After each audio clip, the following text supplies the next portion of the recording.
Hello fam, welcome to the African Diaspora News Channel. I am Wongel Zelalem bringing you this report. Today's report comes from Democratic Republic of Congo. The militia leader Tubebuddy was arrested, and he is arrested for crimes against humanity. A military court in the Eastern Democratic Republic of Congo has sentenced a rebel leader to life in prison for mass rape and crimes against humanity.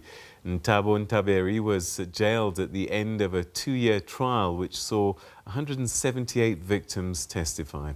Also known as Cheka, Tubebuddy surrendered to the UN mission in the DR Congo in July 2017 after being on the run for nearly 6 years. He was one of the leaders of a militia group known as the Nduma Defense of Congo, which operated in the rest of North Kivu province. This guy raped over 400 people, killed like 300 of those, and he was accused of holding underage girls under the age of 15. And during this trial, over 150 victims were there to testify against him.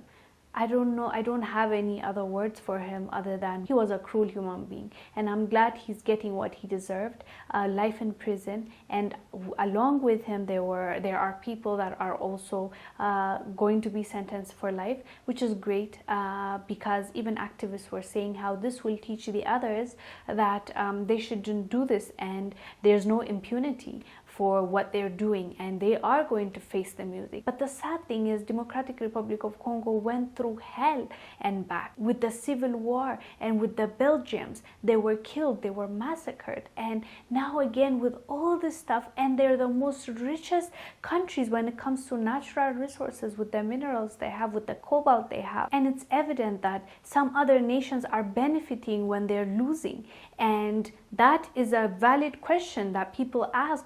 Why are other nations benefiting from Democratic Republic of Congo, and Democratic Republic of Congo is going down and down into the deep? How is that? How does that make sense? They're fighting each other. They're not getting the money they deserve with their exports, and their leadership is whack as hell. So all this adds up. I believe what Democratic Republic of Congo needs is a good leadership, a leadership that will come there and prioritize the people and the DRC. Nothing less, nothing more.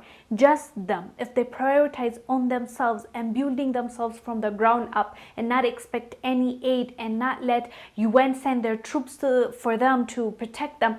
If one leader, I just hope they find one leader that has the right team, I think they can turn this around, because I'm sure that people are tired of always being in this position that they are in. They don't deserve this. If anything, God bless them with this resource that they should take full advantage of and raise their kids in a better situation than even the West. Like, that's what they deserve according to Mother Nature, but that's not what's happening. So if a true leader, a genuine human being that wants to change the people's lives, his country's lives, and I'm sure it's not going to be easy because they're in a huge mess, but regardless, it has to start somewhere. Somebody needs to start it, and the next generation will come in and take over, and they can continue. It's going to be a work in progress. It won't be like we're out of poverty just like that. I'm sure it's going to take time because the people's minds have been changed, their situation has changed, their demeanor, the way they think, the way they perceive things. So I'm sure it's going to take time. But with that being said, they still